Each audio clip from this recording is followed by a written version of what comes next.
Gomes. Fala galera, boa noite. Olha nós por cá. Vamos lá para mais um bate-papo do nosso Salmão Sharif Barak. E o nosso bate-papo de hoje é com o engenheiro Gleidson. Eu conheci há pouco tempo, a gente começou a trabalhar junto numa obra há poucas semanas e é um cara que tem muito para dividir com a gente aqui. Bora pra cá, vamos lá, Gleidson. E aí, meu nome? Boa noite, meu caro. O homem tá ligado. Tem que estar, E né? aí, meu cara? E aí? Vamos lá, prazerão é todo meu, velho.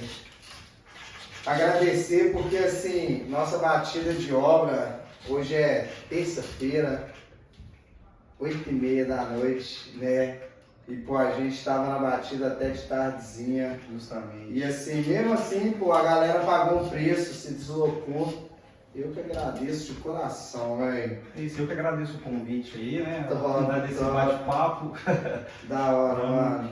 E vamos dividir com a galera, né? Um pouco da nossa vida, velho. Sim, Um pouco não é do nosso fácil, dia a né? dia, não é fácil. Tem quantos anos que você tá no ramo da construção civil, Gleison? Cara, eu comecei o meu primeiro estágio aí em 2015, 2014, então já vai para mais de 10 anos aí. Sim. Nessa luta. E sempre quis, pô, eu vou ser peão de obra, eu vou ser engenheiro, eu vou pra construção civil. Sempre foi, desde aquela, a gente começa a pensar ali na parte de faculdade, ali, na oitava série, primeiro ano. Sim. E tal, desde essa época você já sabia que você queria ir para a obra ou tinha outros planos? Cara, nunca me passou na cabeça ser engenheiro, né? A minha primeira opção foi ser piloto de aeronaves, da Força Aérea, nada a ver, né? Não, mas tem cara de piloto sim, mano, tem cara de piloto. Era um sonho de infância, né? A minha cidade que eu morava era Paradigmas, minha família é de lá. Sim. Mas a minha avó, com o pai de mãe, morava aqui em Belo Horizonte. Então, nas férias eu vinha pra cá e eu ia pra cabeceira ali no aeroporto da Pampulha e ficava vendo os aviões passando. Ó, é isso que eu quero pra minha vida. Mas, né, o destino mudou, a escolha. Quando eu tinha ali meus 18 anos, eu mudei, eu queria ser engenheiro. Aí eu passei a querer ser engenheiro mecânico. Certo. E cheguei a fazer o Senai de técnico em desenho de projetos mecânicos. Você viu pra eu ver que eu não queria isso de jeito nenhum. Mecânica, Deus me livre, não, isso é coisa de É louco. muita informação, Não, assim, uma coisa é você abrir o capô de um carro, ver um motor funcionando ou o motor de uma máquina funcionando. Sim, Outra coisa é você trabalhar com aquilo.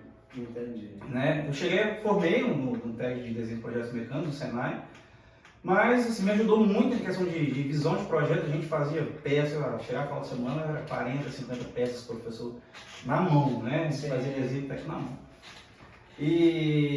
Mas eu falei, cara, não é isso que eu quero. E achei a oportunidade de fazer técnico de edificações. Top. Eu não, bacana, né? E meu pai teve uma fábrica de móveis, então a gente sempre estava aí na casa de cliente, estava em construção, e eu peguei construção e falei, bacana, construção, tal, eu fiz o teste de edificações. A partir daí começou a surgir aquela coisa, é uma área bacana. O técnico de edificação, ele pode assinar, ele pode ser responsável por uma obra de até quantos metros quadrados mesmo?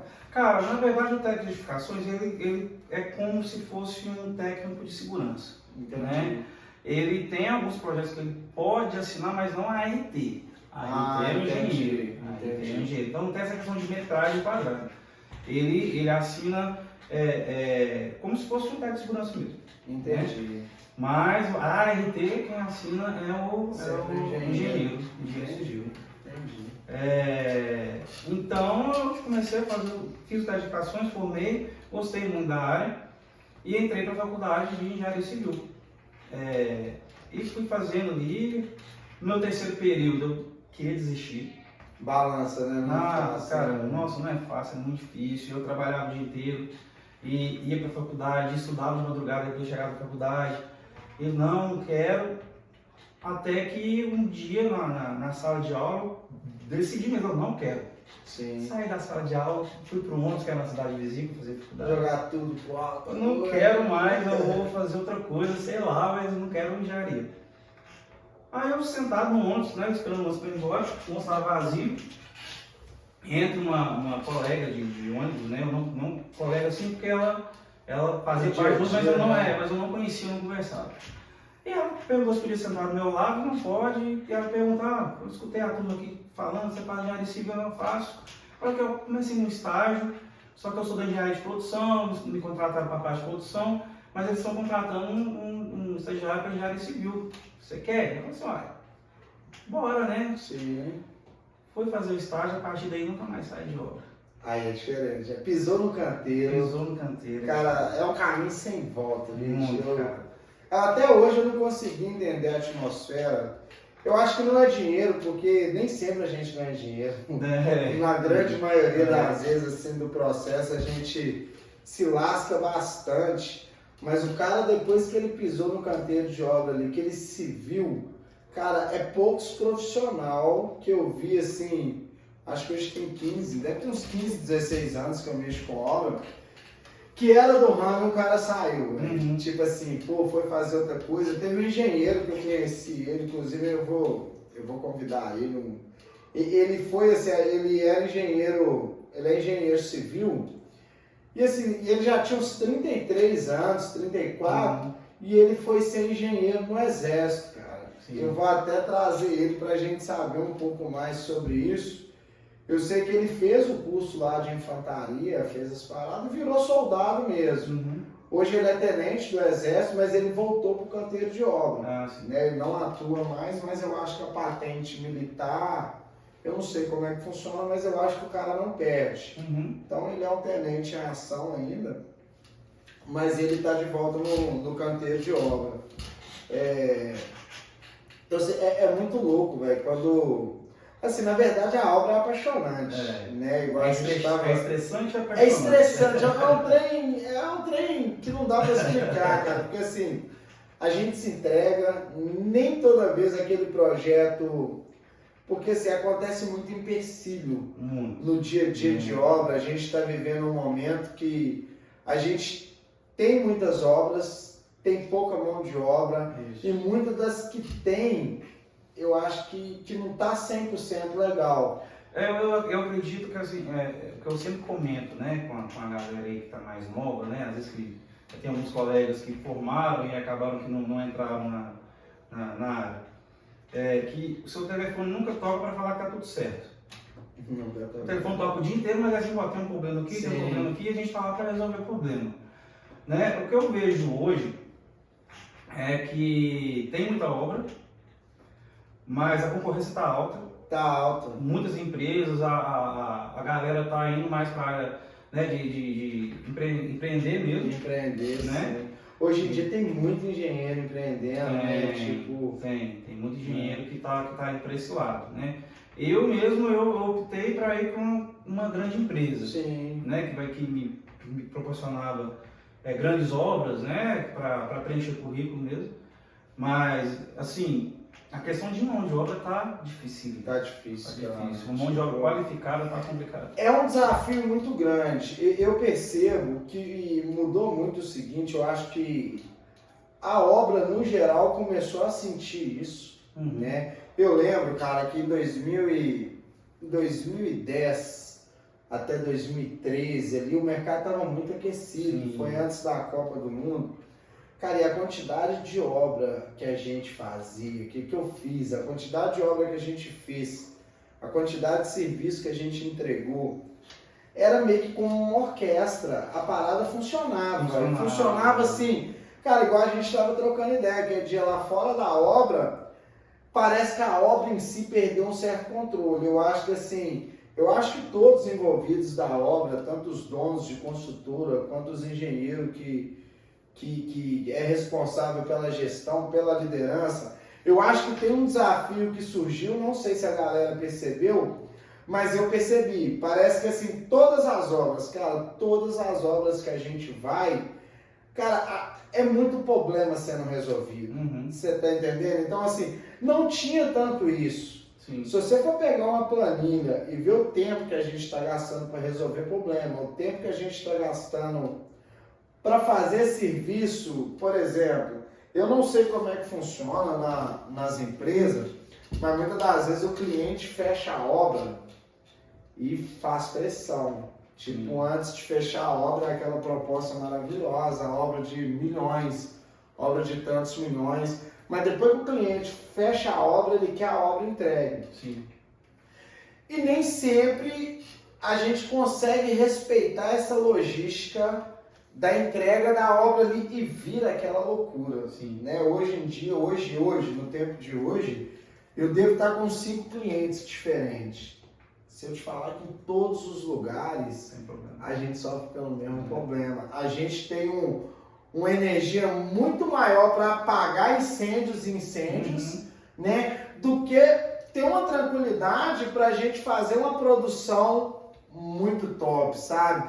E isso não é de uma área, não é culpa do engenheiro, não é culpa do gesseiro, não é culpa do pintor. Na minha opinião, pelo que eu vi, isso é o princípio do problema dessa falta de mão de obra. Sim. Eu acho que é um novo desafio para a Muito construção grande. civil. Né? Então, eu acredito muito na questão do seguinte. Quando a obra de, vamos colocar aí, há 20 anos atrás, ela não tinha tanto controle igual hoje a gente tem. Né? Hoje a gente vai com um canteiro de obra, a gente tem um engenheiro de planejamento, a gente tem um engenheiro de produção, a gente tem um engenheiro de custo, aí né, tem todo tipo de controle. Né? E acaba que o planejamento ele é muito importante para a obra, ele é muito importante. Só que o cronograma ele aceita tudo que você colocar lá. Igual no papel. Tudo que você quiser colocar no papel, vou entregar essa obra em 30 dias. O cronograma ele vai aceitar você colocar em 30 dias. Mas o cronograma, ele não prevê chuva, ele não prevê que o seu funcionário vai passar mal, que o seu funcionário, né? A gente trabalha com uma classe que é uma classe mais deficitária, né? Sim. Que às vezes a diversão do cara é beber no final de semana, e na segunda-feira ele não vai trabalhar. Segunda-feira o déficit de falta é absurdo. Não é? E principalmente quando o salário cai na sexta. Né? Claro. Então o cronograma ele não prevê essas situações atípicas que são típicas, que elas acontecem diariamente. Então lá, chove, né? O cronograma ele não prevê isso. Claro, a gente tem que, né? Vamos estudar ali vamos colocar aí o clima-tempo, né? Qual a época do ano que chove mais? A gente tenta prever, mas não consegue. Então acaba que a obra vai atrasar, aí é um fornecedor que demora na entrega de material e atrasa um pouco. Então acontece várias coisas que o cronograma não prevê. E isso acaba que vai virando um problema com o cliente, porque se você apresenta um cronograma para o cliente que você vai entregar em 30 dias, justamente. E acontece esse problema, você passa para 40, aí vira essas discussões que ficam muito difíceis. Né? Mas não que não seja importante. Acho que você tentar o máximo seguir o cronograma é muito importante. A gente consegue ver, né, consegue analisar a questão de custo, né, de planejamento, enfim, é muito importante. Só que isso também está tão assim engessado que atrapalha um pouco a obra, assim, né? Eu sigo um cronograma, eu tenho que seguir um cronograma. Mas eu não vou ser leviano para falar que às vezes atrapalha. Sim. Né? Eu acho que isso foi um problema que começou lá atrás. Eu acho que assim, eu passei da crise. Eu sou empreiteiro, então assim, nós que é empreiteiro, a gente sente muito o mercado. É diferente quando a gente trabalha, quando a construtora sente o mercado. Tipo, né, teve uma época que mudou muito, 2015, 2016, até 2017 eu passei um aperto muito grande, tipo, mudou muito o ciclo financeiro da minha empresa, eu endividei bastante essa época, e acaba que assim, nessa época a gente já tinha um problema de mão de obra, a gente já tinha um problema ali que faltava mão de obra. 2012 já tinha uma falta de mão de obra. Em 2012 eu lembro que eu era empreiteiro de uma construtora, a C. Garcia. Cara, e tinha vezes que os caras iam embora, tinha um profissional que trabalhava comigo, que ele ia embora com a roupa do trampo. A maioria das vezes que eu trabalhava, eu sempre usei a roupa do serviço, eu ia pro serviço, e da obra eu voltava com ela mesmo, voltava de carro. Só que acontecia muito nessa época do seguinte, o cara tá no meio do trajeto dele, vindo embora, outra empreiteira abordava esse cara. Eu já fiz isso. Eu não vou mentir, não. Fala, pô, irmão, porque os caras gesseram nisso, por exemplo, eles andam com a mochila desempenadeira lá no Chile. Cara, era de propósito. O cara dava para pegar uma proposta. E assim, e aparecia uma proposta. Então, nessa época, já tinha falta de mão de obra. Sim. Né? E hoje a gente está em 2025. E está cada vez pior. Está cada vez pior. Eu acho que essa empresa não preocupou com essa parte. Né? Eu não sei se existe o Conselho da Construção Civil, o controle de mão de obra da construção civil, porque tem vezes que a gente vê na televisão, o mercado imobiliário vai sofrer uma baixa, pô, o mercado imobiliário vai ter uma alta absurda. A gente consegue ter esse controle financeiro. Eu acho que assim, que a galera não deu lugar para o problema que foi crescendo a cada dia, que era a falta de mão de obra, e hoje a gente é obrigado a pegar o cronograma, pô, porque antigamente, se você monta um cronograma, e se a gente tivesse diversas empresas qualificadas, era muito fácil seguir seu cronograma. Sim. Você tá entendendo? Só que hoje a gente não vê isso no mercado. Hoje a gente vai ver, pô, às vezes você manda um orçamento, pô, aí o orçamento, pô, o cara aqui fez mais baixo. Só que não tá leal, porque a gente não sabe qual material que o cara vai usar, não especificou isso. Então, assim, você dá um orçamento para usar um montante normatizado, porque assim, é o 0,50. Até a norma estava discutindo um aço mais baixo, acho que 48 ou 47 para entrar normatizado, mas existe o 0,43 no mercado. Que eu sei, que eu estudei sobre isso, eu sei que não pode usar, eu sei que eu não posso usar lá na obra. Mas aí meu concorrente vai lá e usa, e manda um orçamento e ganha de mim um orçamento, executa aquela obra, ele não preocupa com o sistema e vai para a próxima. Então assim, o mercado começa a ficar essa loucura. Eu acho, como empresa, a gente se movimentou para o lado, a gente está criando o centro de treinamento aqui. A primeira preocupação é com a minha mão de obra, sabe? Mas eu acho que isso tinha que acontecer assim. Aqui em BH a gente tinha que ter 20, 30, 40 centros de treinamento. Né? Cara, porque vai chegar uma hora que vai dar ruim para todo mundo, pô. Você tá entendendo? Eu acredito que o maior problema hoje é a questão de... o que a gente estava conversando mais cedo, né? Que o colaborador hoje, o que ele vai preferir? Né? Vamos começar pelo servente, que hoje é o que está mais difícil de encontrar. Né? Servente pedreiro qualificado, que sabe fazer o serviço. Né? Um menino aí de 18 anos, saiu da escola agora, ele juntou um dinheirinho. Ele vai preferir trabalhar debaixo do sol o dia inteiro, de 7 a 5. Né, cumprindo o horário para ganhar um salário mínimo que vai ter o desconto ali do INSS, do que for. E o salário dele, o salário de um ajudante hoje é R$1.500. O salário dele vai ali para R$1.300 como desconto. E ele tem que cumprir o horário. Né, ele fica preso ali, né, entre aspas. Justamente. Ou ele vai preferir pegar aí uns 2.000 no leilão, comprar uma moto, fazer entrega pelo iFood, a hora que ele quiser. Se ele quiser trabalhar de madrugada, ele trabalha. Se ele quiser trabalhar só amanhã, ele trabalha. Se ele quiser não trabalhar na segunda e na terça, ele vai trabalhar sábado e domingo, ele trabalha. Ele tem essa liberdade de escolha para ganhar R$3.000.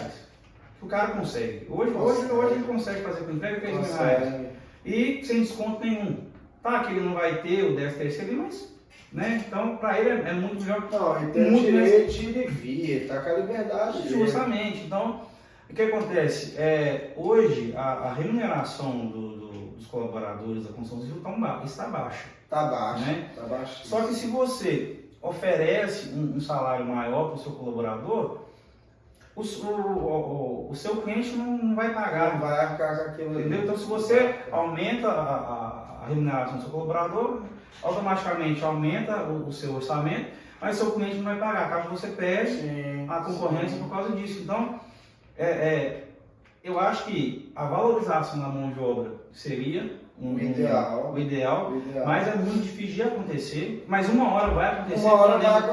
Quando a demanda chegar no nível drástico, que ainda não está ruim, mas não está drástico. E Ou então a segunda opção que é mecanizar tudo. Que já também está acontecendo lá fora, né? No Brasil. O Brasil é muito atrasado em questão de construção civil. Sim. Muita gente constrói em alvenaria, né? Lá fora a gente tem steel frame, a gente tem construção com isopainel. Isso é uma luta, né, cara? E aqui, assim, hoje em dia tem quem ache que uma obra em steel frame é uma obra fraca ainda. Não, cara, não, né? Assim, cada centímetro dessa obra ela é calculada. Acho justamente. que eu não sei se eu estou falando bobagem. Eu sou da construção a seco. Mas eu acho que um dos meios de construção que mais tem cálculo é o steel frame. Também, né? Acho que assim, a estrutura metálica também tem. Assim, na verdade, mas vamos pensar. Tem. Mas a estrutura metálica, você calcula pilar e viga. Sim, né? Você calcula o peso e tal, mas as paredes entram como fechamento. Isso, né? Agora o steel frame não. A carga vai toda distribuída. Então, assim, se existe uma. Né, se você calculou aqui para a estrutura metálica, o pilar aqui, pilar, viga, a obra está resistente. O steel frame não, é uma obra toda distribuída. Então, assim, cada 10 centímetros, cada centímetro dessa obra, o teto, ele precisa ser distribuída a carga em cada parede, as treliças, para o segundo andar. Então, assim, cara, essa obra tem cálculo nela do radier ao telhado. É uma obra como outra qualquer. Obra é igual bolo. Né? Você vai fazer uma receita de bolo, você só muda os ingredientes, né? Sim. Mas é o mesmo padrão ali. Passo né? a passo, a obra de alvenaria, ela vai ter o cálculo para a alvenaria. A obra de steel frame, ela vai ter o cálculo e vai aguentar aquela carga que está atuando ali em cima da mesma forma. O cálculo é diferente, mas o padrão é o mesmo, tem o cálculo para você poder, vai ter o projeto executivo e tudo mais. Então, assim, mas o Brasil é muito atrasado. Muito. Assim, o Brasil, eu acho que é o país que tem mais resíduos sólidos, que gera mais resíduos sólidos em construção civil. Né? Então é um desperdício enorme. Quando você vai nos Estados Unidos, é tudo de drywall e steel frame, que é uma obra muito mais rápida, muito mais limpa, quase, né?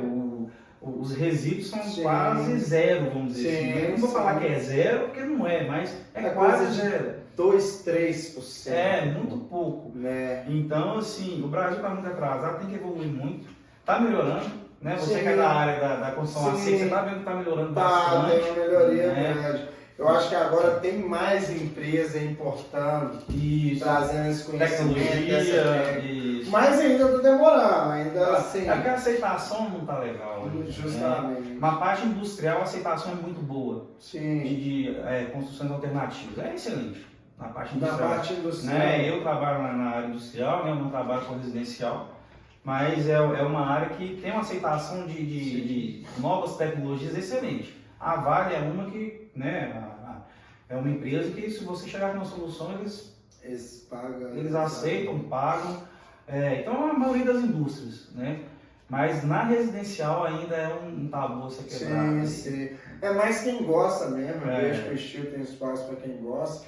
E para quem quer sua casa rápida. Isso, justamente. Para quem quer ter um cálculo exato ali, tipo, ele te permite, eu acho que a construção, tanto a estrutura metálica quanto a modular, ela vai te permitir um gasto mais exato, né? Sim. Que a alvenaria foge bastante. Essa questão do desperdício, né? Então, qualquer obra aí que você vai fazer de alvenaria, aí você coloca o cimento, tem que colocar uma margem de 7%, a alvenaria 7%, aí tem gente que coloca 10%. Esse 10% é perda. É perda. Então, se você colocar aí 100 metros quadrados de alvenaria, 7% em cima disso aí são 7 metros quadrados, que é dinheiro de lá fora, né? Então é mais complicado. Mas acaba que eu acho que essa falta de mão de obra vai obrigar essas construções a dar uma alavancada mais, pegar um espaço. Né? Hoje dá para o cara fazer a casa dele de container, dá para fazer steel frame. E obra de container é uma maravilha, né? Fica muito bonito, né? Muito rápido. É legal. Eu fiz na verdade eu fiz o revestimento dela interna, tipo, a gente colocou o alumínio acústico ali, usou a lã de vidro também como acústico e fizemos as pontas da parede e o forro. Cara, ficou bem legal a obra desse cara, aí por fora fica rústico. Fica muito bonito, né? Muito top. E tem um apoio de um bom arquiteto, né? tem uma briga aí, né, uma rixa, né, entre engenheiros e arquitetos, mas eu sempre defendo a classe porque o arquiteto ele é treinado para fazer o espaço pequeno ficar grande, né? Ele calcula ali o tamanho da mesa para no espaço pequeno ela ficar. Então, assim, nós somos treinados para executar uma obra, né? Em cima de um projeto. Eu acho legal o desafio, essa briguinha do arquiteto e engenheiro, é necessário. Cara, todos os arquitetos e arquitetas que eu já trabalhei, a gente se dá muito bem, Sim. porque eu acho muito importante. E como meu pai teve a fábrica de móveis planejados, então o meu primeiro contato profissional ali foi com arquitetos. Aí você começa a ver que quando você vive o mundo ali, você vê a importância que é. Sim, se você não tiver... Tem um projeto legal ali. Cara, ensino. A discussão é porque o arquiteto é a pessoa que quis ser engenheiro e não deu conta. Não é, cara. São mundos diferentes. Não é. São visões diferentes. São visões diferentes. Um trabalha ali no visual, o outro trabalha na resistência. Na verdade, nem é só o visual. É o planejamento, o conforto. Você vai fazer sua casa, você quer o quê? Um conforto. Né? Então, assim, não tem como comparar um engenheiro fazer uma casa e o engenheiro projetar uma casa, o interior ali, né, de movelaria e tudo mais, e um arquiteto projetar totalmente diferente. Ele é treinado para isso. Da mesma forma como nós somos muito melhores em executar, porque nós somos treinados para isso. Né? Então, são elos que se encaixam, tem que trabalhar juntos mesmo. É importante. É igual o pintor e o gesseiro. Mesmo. Tem que ser brother. Tem que ser brother. Cara, mas isso é interessante, tipo, e você falou, lembra uma vez que a gente estava trocando ideia, cara, você falou sobre a construção em bambu. Cara, você lembra que você falou do seu TCC? Foi meu TCC. Eu não sabia que o bambu tinha essa resistência, eu achei que usava a construção em bambu, por exemplo, acho que na China usam muito, tem países que usam muito, mas eu achava que era pelo que eles tinham, eu falei, não, pô... A galera aprendeu no bambu, virou de família ali, foi passando, mas eu não sabia que a resistência aquele dia você... eu estava contando do meu TCC, né, que a gente estava comentando, no meu TCC a gente ousou, né, mas sabe, se a gente tirar o aço, né, da estrutura de uma viga e a gente aplicar bambu, a gente já tinha visto alguma coisa, né, alguns estudos, né, na China principalmente, que eles usam, acho que é na China mesmo, não sei se é na China ou no Japão, mas enfim. E nos países orientais, né, eles usam muito bambu. Né? Lá tem estrutura em aeroporto que é de bambu. Só que eles não usam no concreto. Eles usam bambu aparente, né, para fazer. E a gente teve essa ideia, né, cara, vamos testar, né, se a gente chegar aí a resistência do bambu chegar a 70% do aço, tá ótimo, né? Já tava legal, um ótimo experimento. E a gente começou a fazer estudos e tal. Então a gente pegou uma viga de 1 metro, assim, eu acho. Tem muito tempo, né, cara? Esse já tem. Nossa, tem muito tempo que eu formei. 1,5 metro, se não me engano. Fizemos uma viga com a armação em aço, né? E fizemos a mesma viga com bambu. A armação em bambu, né? 100% em bambu. Assim, né? A armação 100% em bambu, a gente só colocou para armar a treliçazinha de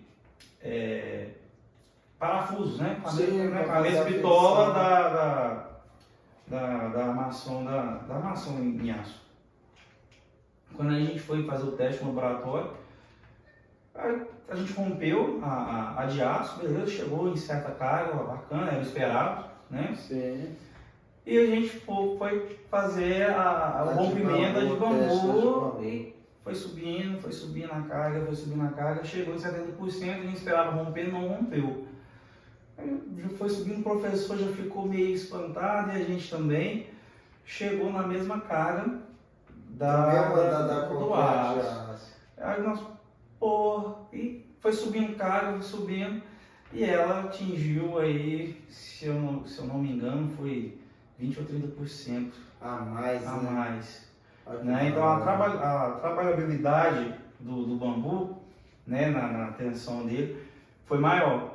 né? Top, então, assim, foi um estudo muito bacana, Sim. né? Os professores, né, quando a gente foi apresentar os Como resultados e aluno, tal, a gente fez uma treliça de bambu, Sim. né? Um molde, né? Para poder levar, para apresentar para eles. Tá aqui no Brasil. Aí a gente não levou para frente, porque foi só um estudo, para você que a gente levasse para frente, estudar e tentar aplicar isso em alguma obra. Mas acaba que o curso sai um pouco mais caro ainda. Sai mais caro ainda. Porque você tem que tratar o bambu. Então, assim, foi um estudo de faculdade, mas foi bem interessante ter esse resultado, assim, foi muito bacana. Eu já vi poucas obras assim de bambu, mas eu vi mais como decoração. Tipo, teve uma vez que a gente foi uma área gourmet, Sim. que a gente fez alguns fornos, banheiro e tal, e a área gourmet ali tinha uma decoração bem grande de bambu. Sim. Fica bem diferente, é uma obra bonita de se ver. É, e tem uma durabilidade também fora do normal. Tem, assim, ela aparente tem uma durabilidade muito boa, né? Dentro do concreto é um pouco diferente. Né? Você tem que fazer um tratamento, sim, para ela não absorver a água do concreto, e acaba que se ela absorve a água do concreto, o concreto fica mais resistente na cura, então é mais complexo um pouco. Mas aparente fica muito bonito, muito bacana. E vai surgir, eu acho que vai surgir muita coisa diferente assim. Vai, tem muito material ainda a ser explorado. Né? Mas eu acho que o primeiro passo agora é essas novas tecnologias que já tem fora, que a gente pode aplicar aqui. Né? Sim. Já estão chegando, né? Falta aceitação, né? O Brasil é um país mais conservador. Você chega aí perto de uma pessoa de 50 anos, não, nós vamos construir sua casa toda em chufre. O que? Não. Eu quero construir em alvenaria. A resistência.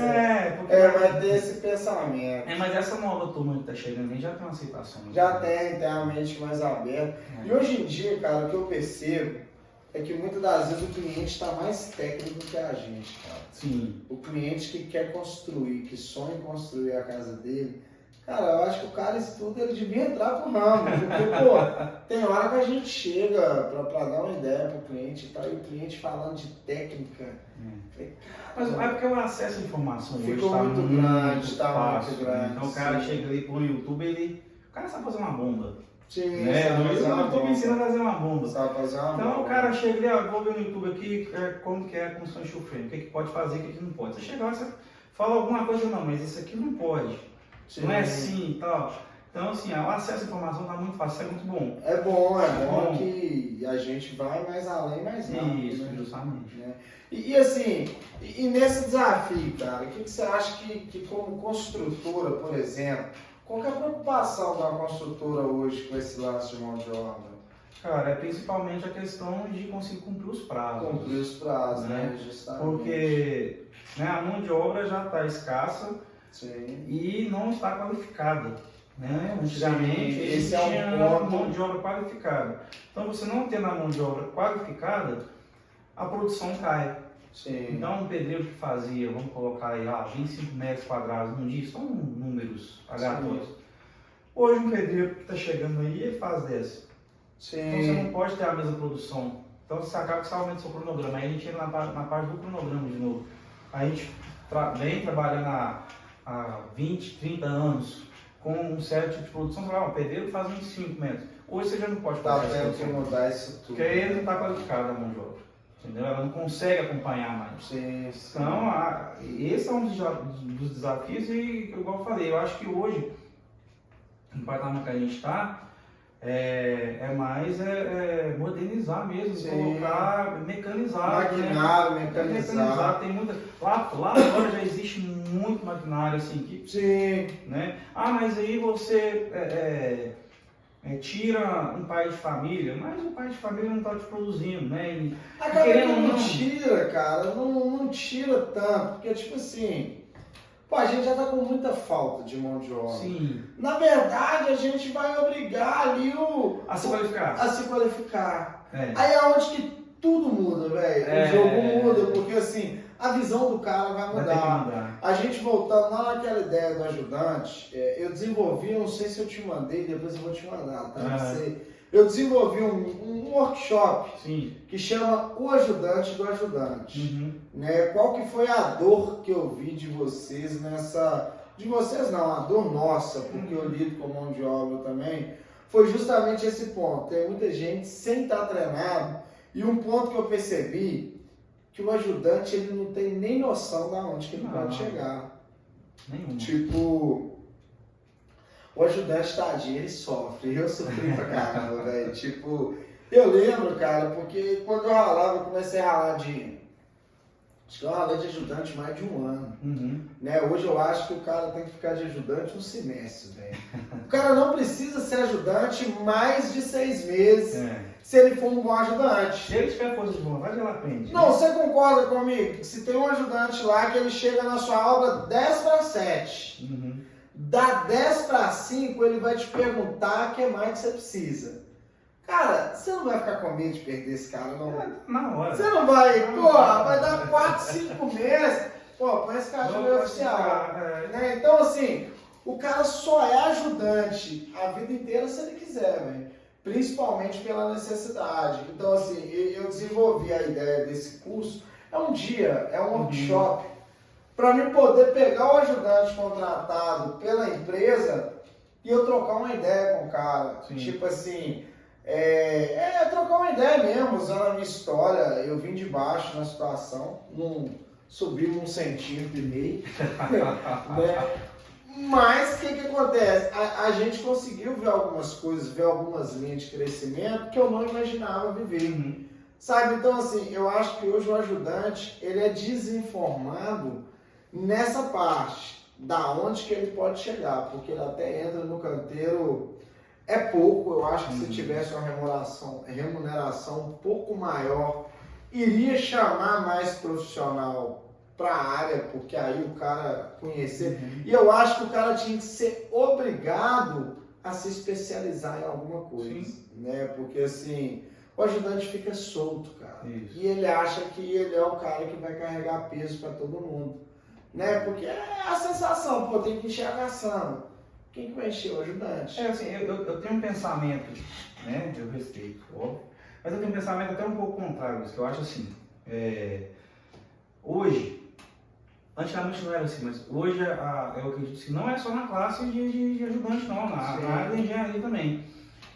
Eu vou puxar para o meu lado, né, que eu conheço exemplos disso, eu tenho exemplos, né, não vou citar nomes, mas que o cara, ele forma, ele está ali, ele nunca fez um estágio, ele nunca procurou fazer um estágio, né, viver a obra.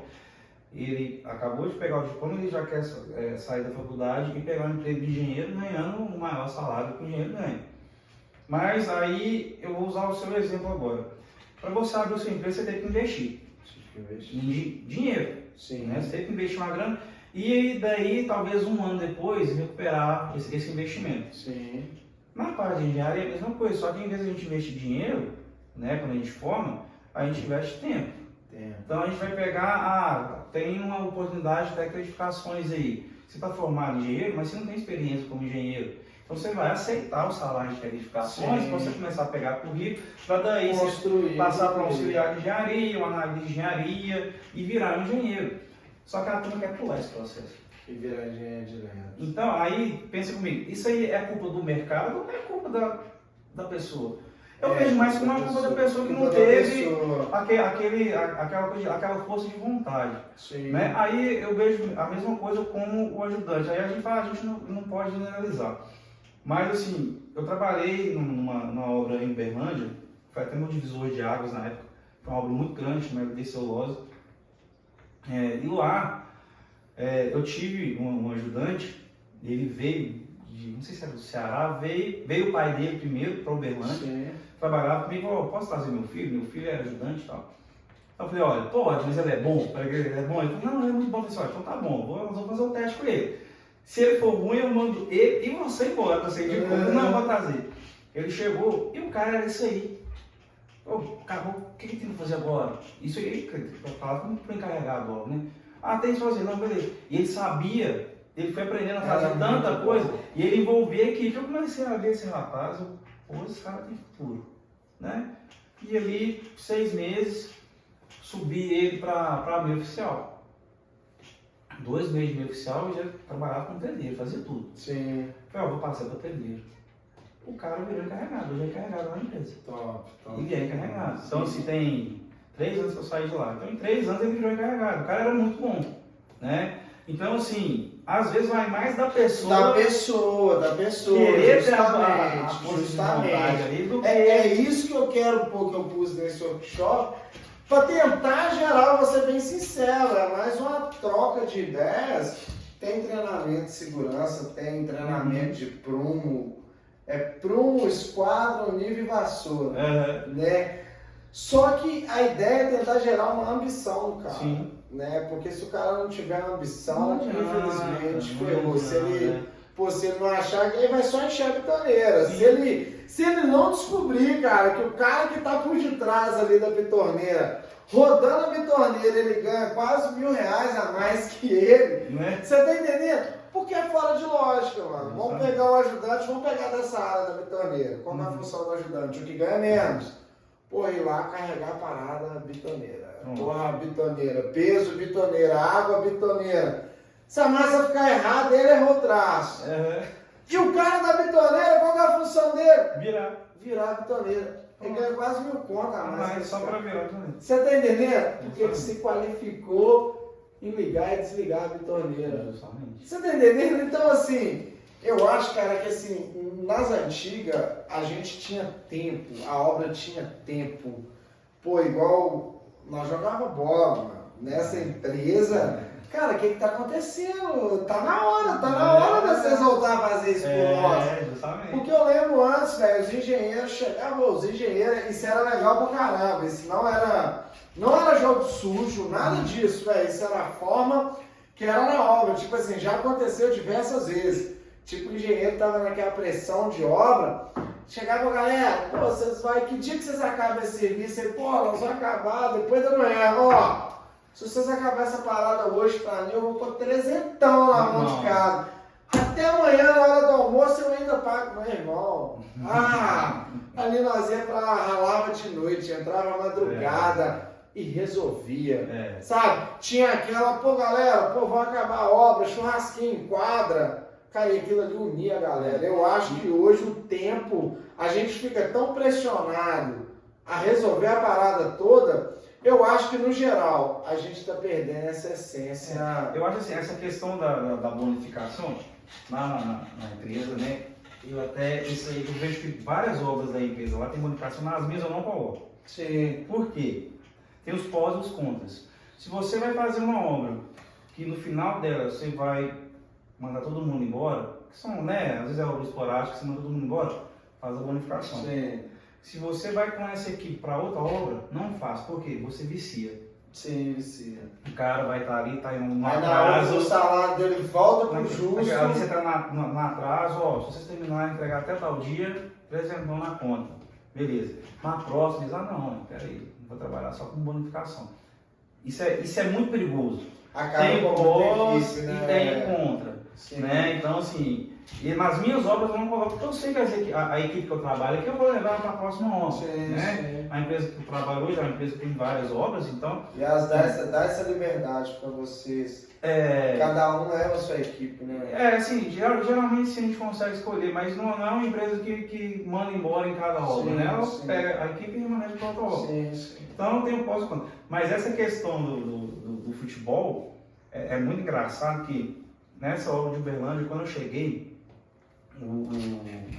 quando eu fiz a entrevista, né, para entrar na empresa, o dono virou para mim e falou assim: Gleison, né, o gestor, o meu problema hoje aqui não é técnico, né, eu estou tirando o engenheiro daqui, vou colocar outro, mas meu problema hoje é a gestão de equipe.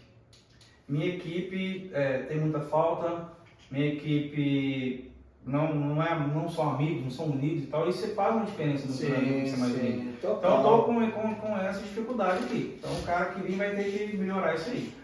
Quando eu cheguei, a primeira coisa que eu pensei, eu comecei a conversar com a galera, eu comecei a ver, cara, essa aqui tá muito, era um dedando, vou ter aquela coisa toda, brigar. Mas isso é terrível, cara. É terrível. E ela atinge a produção isso aí, né? E eu falei, vamos pensar, o que une o brasileiro aqui? É o futebol. É o futebol. Eu liguei pro cara, pro Gerson, falei, cara, ó, me dá uma verba aí nós vamos alugar uma quadra toda sexta-feira.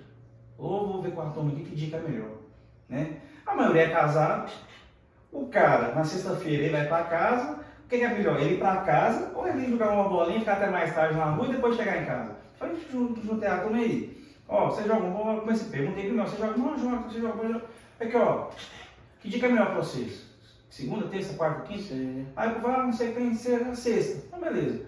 Nós vamos jogar uma quadra, toda sexta-feira nós vamos sair daqui e nós vamos jogar futebol. Aí nós vamos levar. Aí de lá a turma ia pra casa, né?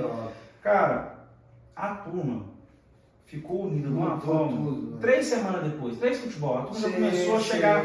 Aí chegava na segunda-feira, nossa, você viu lá, e era bom que os caras podiam descontar no engenheiro, né? Sim. O engenheiro jogava também. Ele jogava mesmo? Tentava, né? E os caras não entravam, hoje é pra pegar o engenheiro. Então, uma turma. Aí outra coisa que você pode dar, aí entra a questão da parte boa da bonificação, que eu trabalhei lá. A turma estava faltando.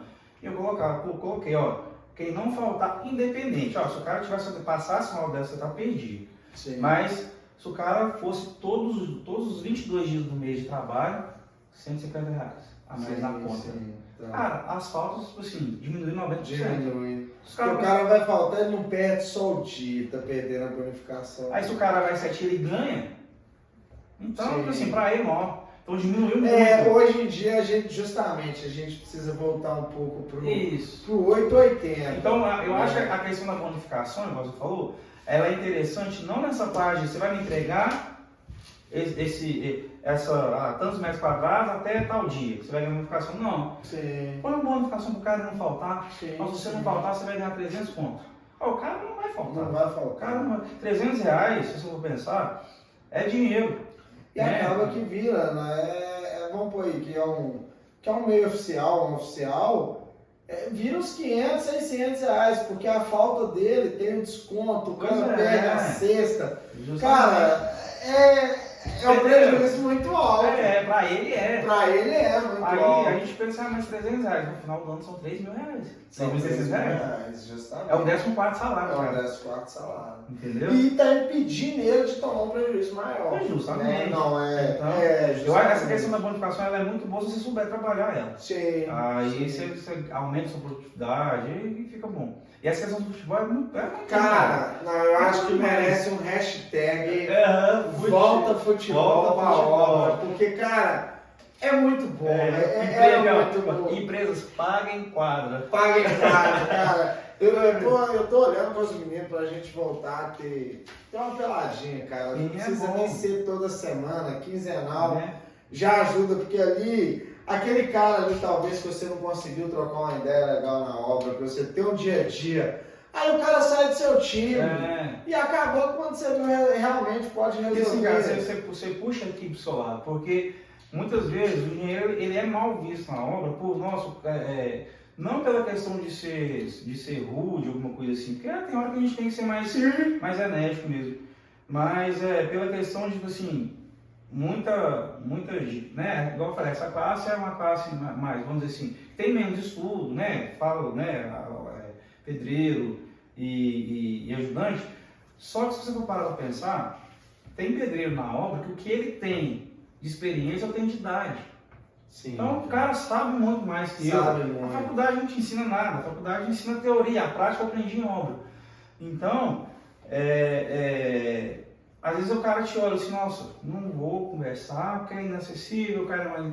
Não é. Então quando o cara vê você lá na quadra jogando bola, o cara não, cara é igual eu. Aí você vai lá para tomar uma cervejinha, porque depois do futebol, na segunda-feira o cara já chega, bom dia, pega... Eu acho que é uma troca de informação preciosíssima, porque assim, o engenheiro que conhece, trocando ideia com um pedreiro bem vivido de obra, igual você falou, o cara vai te falar de obra que ele fez há 25 anos atrás, né? Cara, que você não vai saber dela tão cedo, você tá entendendo? E é nesse tete a tete ali na obra que fica fácil de conseguir. Cara, eu acho que o desafio é muito grande para todos nós, sabe? Eu vivo de obra, eu sou apaixonado com obra e eu quero chegar lá na frente, e poder ter feito alguma coisa. Foi onde que a gente começou com esse movimento aqui de ter uma comunicação sobre obra, é bom para muita gente saber também, porque acho que muita gente não sabe qual que é o processo para o cara formar um engenheiro. Como que o cara... foi fácil, tipo assim, igual você falou, teve a menina lá que te chamou pro estágio, mas e aí depois que você formou, velho, como é que foi para arrumar um trampo de engenheiro, para se estabilizar, né? Cara, vamos lá. Aí entra essa questão que eu falei do investimento, né? Sim. Eu comecei o estágio em Itaúna, numa obra lá de residencial, tipo Minha Casa Minha Vida, né? Eram 13 blocos. Então, eu comecei lá como estagiário. Eu tive obras antes, né? Mas essa aí foi, vamos dizer assim, um divisor de águas, né? Da parte de estágio para um desafio maior ali, né? Foi a primeira obra assim mais difícil, vamos dizer assim, né? Que aí sim. Porque as consultoras que eu tinha trabalhado antes, principalmente a primeira, né, que foi da Bruna, que me indicou, era obra de Minha Casa, mas era casa, a empresa não tinha tanto controle, né? Então era uma empresa um pouco menor.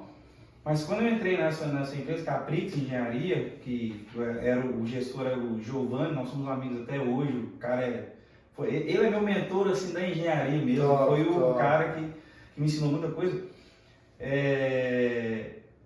Quando eu entrei, fui como estagiário e fui mostrando serviço, né? E correndo atrás, então o Giovanni dava muita abertura, ele falava, o que você decidir lá na obra, eu não vou interferir. Se tiver certo, beleza, vantagem sua. Se tiver errado, você vai assumir o BO. Isso era muito bom, porque eu falei, não, então peraí, eu posso tentar. Eu posso ir mostrando serviço aqui. Aí lá dentro depois de me passaram para tecnificações, porque eu já tinha um curso de tecnificações. E depois você já era formado? Não, aí eu estava fazendo faculdade ainda. E depois eu fui para gestão de suprimentos. Então tive uma escadinha ali. Não era engenheiro ainda. Quando faltava, acho que uns 2, 3 meses para formar, eu falei assim, bom, até agora eu vou formar e tal, e vou ficar meio assim, a obra estava acabando e não tinha previsão de outras obras. Sim. Aí foi quando eu comecei a espalhar currículo, né? E uma outra empresa me chamou para uma obra em Itaúna para ser analista de engenharia. Então foi subindo. E isso ali tudo na região de Paraty. Então para mim estava cômodo. Sim. Né? Tava, beleza, estou aqui, o salário está razoável e não estava almejando coisa a mais, né? Só que aí me deu um start. Eu disse, não, eu preciso né, focar, preciso investir na minha carreira. Só que aí entra aquela questão, o que foi o meu investimento? Comecei a mandar currículo BH, né, que é o polo, né? Aqui tem muita área, tem empresas grandes. Obra, cara, aqui aqui é sensacional, e principalmente na parte industrial. Aí comecei a mandar currículo, só que eu não tinha experiência para ser engenheiro ainda, né? Foi pouca a minha experiência. E apareceu uma vaga de tarificações, eu vim para BH ganhando, 2.400. Sim. O cara que mora fora, pagar aluguel, viver, nossa senhora, né? Só que aí eu tinha que investir em ampliar meu currículo para eu poder. Você precisava fazer. Eu precisava fazer isso, né? Então eu tive que reduzir meu padrão de vida, vamos dizer assim, né? E fiquei 6 meses em BH, numa empresa aqui, que a gente prestava serviço para a Caixa Econômica. Eu fazia laudos das agências, foi na época da pandemia. Sim. Por mais difícil que seja acreditar, a pandemia foi meu auge da carreira. Cara, a gente trabalhou muito na pandemia, velho. Porque como tudo estava fechado, as agências da Caixa estavam a todo vapor. Então, tinha que fazer laudo técnico lá toda hora para manutenção e tal. 6 meses nessa empresa, a empresa de Uberlândia me chamou. Pelo LinkedIn. Aí o que eu acho muito importante, falo para todo mundo que está saindo agora, ativa o LinkedIn, trabalha o LinkedIn, porque você conhece o LinkedIn? Não conheço. É como se fosse um Facebook, um Instagram para a área profissional. Lá tem todo o seu currículo, então você começa a seguir as pessoas, quer trabalhar na vaga, vou começar a seguir a turma que trabalha na vaga, para ver as vagas que tem e tudo mais. Sim. E comecei a trabalhar no LinkedIn. Aí, dessa empresa de BH que me chamou, na época, eu lembro que eu paguei um cara, apareceu lá no LinkedIn, que ele organizava o seu LinkedIn com as palavras-chave. Porque o recrutador do LinkedIn, quando chega lá, engenheiro, aí tem as palavras-chave que vai aparecer o seu perfil para ele. E ele, se ele gostar, ele vai te chamar. É o jeito certinho de fazer a parada. Era R$120, eu falei, cara, R$120 é um final de semana bebendo cerveja. Sim. Vou pagar. Se ninguém me chamar, pelo menos eu perdi um final de semana bebendo cerveja. Foi tiro e queda. Eu paguei o cara fez. 3 dias depois, 3 empresas me chamaram. Pelo LinkedIn, eu estou gostando do seu perfil, eu queria fazer entrevista. Então, para a pessoa que for baixar, isso é de qualquer área ou só da engenharia? Qualquer área. Até para você mesmo, que é você ver a turma lá, o que está rolando. Eu conheci outros aplicativos, tipo eu vou te mandar depois. Aptíssimo, mas esse... Não, esse é um Instagram. Você vai ver, é muito então, legal. a parte importante, a galera viu nossa entrevista. Opa, LinkedIn. Vou baixar o LinkedIn. Mas a forma que tá o perfil dele ali é muito importante. Muito importante, as palavras-chave, colocar todas as informações e tal. Aí essa empresa me chamou, foi uma das que me chamou para entrevista, passei e entrei. 6 meses depois, essa empresa de Uberlândia me chamou pelo LinkedIn. Só que aí, nesse meio desses 6 meses, várias outras empresas. Bem-vindo ao time de obra. Nessa hora aí você falou, pô, agora eu tô no jogo. Isso, cara, agora eu tô, justamente isso, agora agora eu tô no jogo. Várias empresas e tal, só que como eu tinha acabado de entrar, aí a proposta era, né, eu tava querendo aprender mesmo e tal, e não aceitei as outras, fui recusando. Aí essa de Uberlândia era para ser engenheiro, as outras não era para ser engenheiro, era para ser técnico analista. Sim. Essa de Uberlândia me chamou para entrevista, e era uma vaga para engenheiro. Era bacana e tal, fiz a entrevista. Agora, você pode vir quando? Eu, eita. Já? Tá na hora. E foi uma conversa tão informal. Sim. Porque foi essa questão que ele falou, eu estava procurando uma pessoa mais de gestão de pessoas. A parte técnica eu sei que você tem, mas eu quero gestão de pessoas. E acho que ele puxou a entrevista para um lado não técnico, para ver a questão da comunicação. Aí fui para lá, para a Uberlândia, eu não sabia a dimensão da obra. Ele tinha me falado mais ou menos, né, não conhecia e tal, estava entrando na engenharia ali e tal, né, na parte industrial agora. Cheguei lá, era a LD Celulose, que na época, eu acredito que hoje não é mais, mas na época era a maior fábrica de celulose do mundo. Olha só. Eram 5 bilhões de investimento e lá tinha 9 mil operários.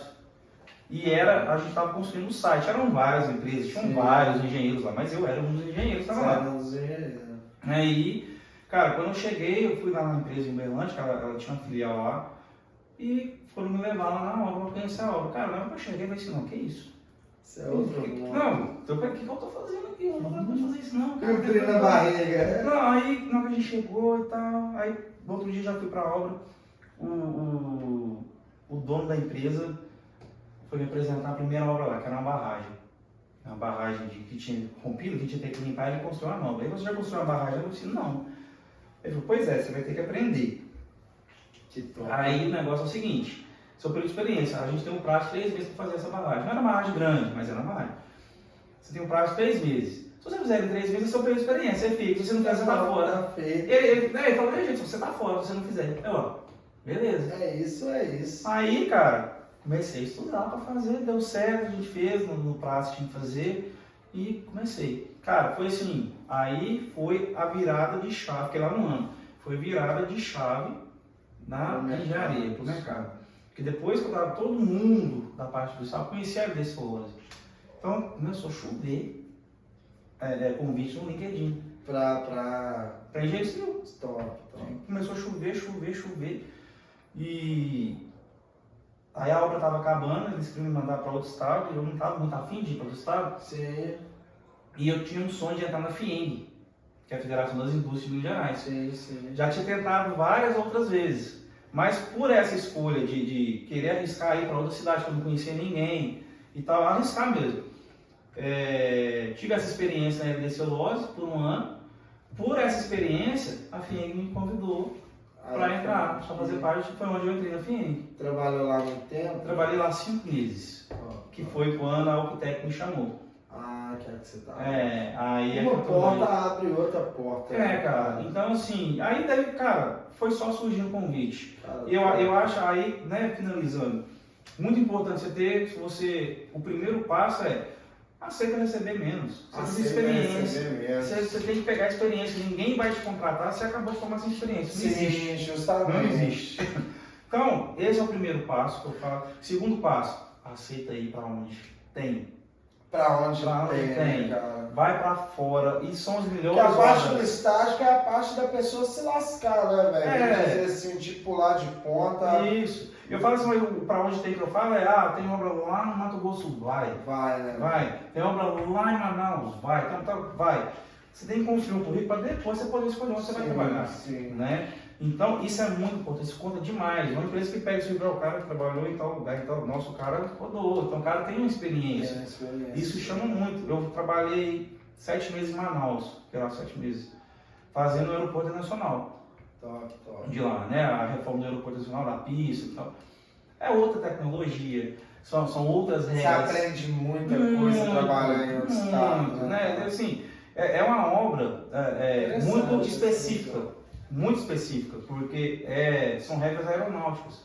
Então entra a Polícia Federal, entra um monte de coisa, cara. Então, assim, você é obrigado a estudar. Você é obrigado a estudar. Então o seu conhecimento amplia muito. E vem convites. Aí eu lá, 3 empresas me chamaram pelo LinkedIn. Então, assim, quando você vai colocar, aí entra a importância do LinkedIn, você colocar os projetos que você trabalhou. A galera olha, nossa, que bacana. Cara, eu vou pra empresa. Então, assim, são os 3 passos que eu falo, ó.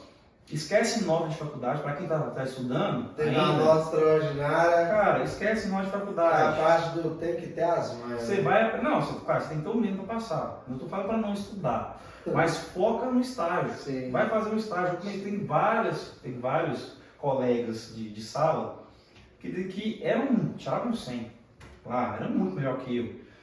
Só que não fizeram estágio e tal, que me pediram emprego. Sério? Depois que eu já estava postando e tal, você posta nas redes sociais, que eu estou em obra, não, tem alguma coisa aí, me fala para mim e tal. Então, assim, você vê a questão faz o estágio para quem está estudando, formou, aceita o que vier para pegar a experiência. Você já vai ter experiência no estágio? Aceita o que vier, um técnico, um auxiliar de ali. Sim. E o momento do engenheiro também é usar, tem um auxílio, tem um outro engenheiro ali que vai auxiliar. E isso aprende mais. Essa é a hora. É a hora.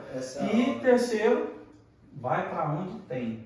Vai para o Mato Grosso do Sul, vai para Cuiabá, vai para roda o Brasil para você poder pegar uma experiência, né? Sim. E é muito válido. Uma jogada que eu percebi que cresceu muito na engenharia foi o grupo de mulheres, né? Sim. Cara, é interessante. Você tá achando, elas fazem um trabalho bem diferente. Muito melhor que homem, cara. Muito melhor, 3 mulher vezes. Muito mais detalhista. Sim, cara. E assim, antigamente tinha a questão da turma não respeitar. Isso era fato. Eu peguei um pouco essa virada, tipo assim, não do não respeitar, que quando... Só que era muito raro uma mulher na aula. Isso. Não respeitar o que eu falo, não é. Não, mas tinha. Tipo assim, a mulher fala uma coisa, não é mulher. É mulher, isso é brincadeira. Só, cara, que hoje as mulheres pegam muito firme na parada. É isso, cara. É muito legal. A mulher que sabe se impor na obra, ela é muito. Eu vou falar que ela é muito melhor que um engenheiro. Muito melhor. A mulher, muito melhor. Assim, é muito mais detalhista. Vai no detalhe ali, né? É a parte tchan do mundo. Pois é. Então, assim, só que cresceu muito. Cresceu lá na obra mesmo. E muito rápido. Lá tem 3, né? 3 mulheres. 3. Cara, e assim, hoje eu tenho muita obra. Pra você ter ideia, eu fechei uma obra hoje de uma mulher, da Ana. Eu já trabalhei com ela uns 4, 5 anos atrás. Foi até na época do estágio dela, né? E ela prevaleceu, ela tava fora. Sim. Eu falei, eu não tô entendendo, Ana, por que você sumiu? Tem um tempo que eu não tô vendo seu orçamento lá. Nossa, Baraque, eu tava trabalhando em outro estado e tal, voltei e tal. Aí agora ela voltou, essa primeira obra dela, ela me chamou, eu até fechei com ela hoje lá. É uma obra rápida, uma obra de reforma. Mas como que essa parte, assim, como que a mulher trouxe um toque de uma certa organização ali para a obra? Eu acho assim, que a gente tem muito que romper, né? Eu acho que né? O homem, a nossa geração de homem, a gente já era de obra desde pequeno. Isso. Era mais normal. Agora a mulher não, a mulher tá tendo que aprender, tá Isso. tendo que saber lidar com aquele tanto de homem Isso. e tal. Só que no começo, eu acho que, pô, assim, 2010, que foi quando eu comecei na obra, era muito raro, cara, ter uma mulher na obra. E quando aparecia, a galera ficava toda aliçada, tipo assim, homem é um bicho muito bom, velho. Nós amei. Quinta série pra vida toda, cara. Tipo assim, a galera ficava toda. Hoje não. Hoje não. Tipo assim, hoje. Esse tabu foi quebrado. Foi quebrada. Foi. E eu, particularmente, eu nunca vi um desrespeito. Eu também não. Nunca vi, cara. Nunca vi, assim, um desrespeito de um homem pra uma profissional dentro da obra, cara. Pelo contrário, tipo, pô, quando tem uma mulher, até impede um pouco do nosso normal. Isso. Porque quando você controla uma brincadeira. Juntou 5 peão direto, pô, até um tempo atrás. A menina ali, não pode falar isso, não. Ops, calma, e tal. Então, assim, a mulher trouxe um equilíbrio pra obra, cara. Porque a obra é. Assim, igual eu te falei, quando eu entrei na UTEC, né, era uma gestora, a Ana também, assim, competente demais. Muito competente. Uma mulher, você percebeu que quando ela pega um pouco de autoridade na parada, cara, chega lá. A Thaís lá na obra, né? Sim. Ela é muito competente, ela tem respeito de todo mundo. Todo mundo procura a Thaís. Cadê a Thaís? Eu gosto muito da forma que ela trabalha. Sim, então assim. Eu conheci ela nessa obra também. Eu também, a Thalia também conheci nessa obra. Sim. E tal. Assim, as mulheres estão mandando muito bem, velho. Muito bem. Eu gosto de fazer muito melhor que homem. Muito melhor que homem. Muito melhor. Eu falo mais por essa questão de ser muito detalhista. Sim. Mulher sim. Muito, a mulher é muito mais detalhista que homem. Então ela pega. Às vezes a Thaís mesmo, ela vê coisa que eu passo por não, verdade. Sim, ela tem uma visão diferente da outra, né? Então ela. Mulher conquistou seu espaço no canteiro. Não, conquistou, cara. Conquistou. E eu vou falar pra você. Falta pouco pra dominar. Pra dominar, eu falar assim, por exemplo, tem uma amigona nossa, tipo assim, tem uma galera que é de Salvador, a turma do Rei do Drywall, e tem a Pan, que trabalha com eles também, e é uma mulher. Agora ela saiu e desenvolveu uma equipe só de mulher, cara. Pensa. Cara, eu tava trocando ideia com ela outro dia, eu falei, cara, vocês vão parar o Brasil, porque esse é o futuro, né? Sabe? Tipo assim, um conjunto da organização. Justamente. Eu acho que falta pouquinho, pra mulher ali estar nos lugares mais altos ali da obra, tipo assim, de conseguir talvez reverter esse desafio que a gente tem pela frente. Hoje, assim, a maioria dos meus clientes, eu vou pegar, porque eu sei, meu cliente, tem um monte de engenheiro que eu conheço. Hoje já tem um balanço quase meio a meio, se eu não tiver mais mulher cliente do que homem. Sim. Né? Então, eu acho que as empresas estão vendo muito. Estão abrindo esse leque, né? Tem uma empresa que eu trabalhei nela que a preferência em contratar são engenheiras. É mesmo? Eu acho que o quadro dela hoje ele deve ser 80% mulheres e 20% engenheiros. Top. Então, assim, e tá alavancando, a empresa tá crescendo assim. Tá crescendo assim bastante. Então, assim, a aposta é válida. Então, a mulherada na obra tá fazendo assim, realmente. Tá fazendo acontecer mesmo. Top, cara. E é muito bom, isso é muito bom. Não, muito bom. Excelente. A gente até, essa moça, ela vai vir para a entrevista aqui, a gente vai fazer um movimento que a gente quer mostrar um pouco dessa força, cara.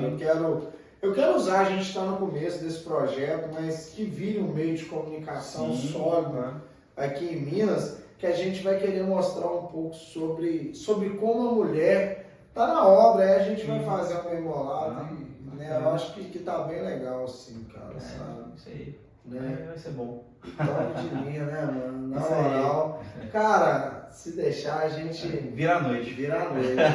Cara, top, velho. Muito top a gente trocar essa ideia, esse bate-papo. Falar de obra é sempre bom, né? Falar de obra é muito bom, cara. Bom. E assim, pô, umas pautas legal que a gente vai bater por causa dessa entrevista.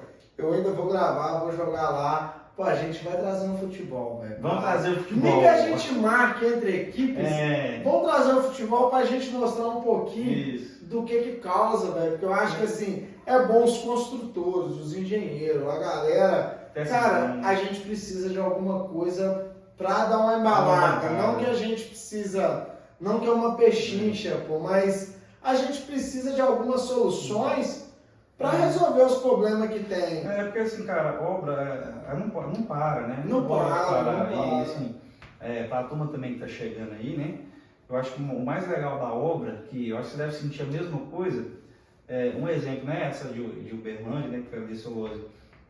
Depois de pronta, são mais de 1.500 empregos diretos. Direto, justamente. Então, é um orgulho. Um dia desses eu estava descendo ali a Avenida Cristiano Machado, chegando perto ali da rodoviária, né? Que você passa no viaduto ali em cima e tem. Aí você passa o túnel, tem um elevado ali que passa carrinho de trem. Sim. E estava passando o trem da LD Celulose, que é da exportação da celulose solúvel lá. Cara, na hora que eu vi assim, cara, eu participei desse projeto e tem famílias trabalhando. Então, assim, a gente conseguiu entregar 1.500 famílias direto. Isso é muito então, top. Assim, a gente vê isso, né? É bom, não, cara, eu participei disso aí, né? Isso então, é muito top. De alguma forma a gente contribuiu. Eu acho que quando o cara se consolida como o peão de obra, do canteiro de obra, eu faço parte disso. É muito bom. Ele conhece sobre esse orgulho que sente.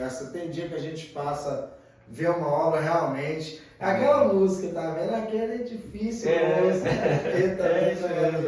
Cara, muito da hora, velho, que a gente venha fazer muitas obras juntos. Igual eu falei no começo, tem 1 mês e pouco, 2 meses, se eu não me engano, que a gente. Vai pra 2, né? Que a gente começou a trabalhar junto, que a gente está se conhecendo. E é muito top, velho. Muito top o seu trabalho, muito top a forma de trabalhar. Eu quero aprender muito sobre, pegar um pouco da experiência que você tem de engenharia, de liderança, né? E vamos fazer obra. Um dia a gente vai mostrar nós no canteiro. No canteiro, uma boa, legal. Cara, vamos ver se um dia a gente faz um bate-papo na obra, cara. Que eu acho que quem não a galera vê a gente falando do espírito, do ambiente de obra, a galera fala, porra, não é possível que é tão bom trabalhar, cara, muito bom. E querer não, cara, assim, muito bom. O mais trabalho que é estressante, sim, a gente briga, é desafiador, mas é engraçado demais, a gente ri demais.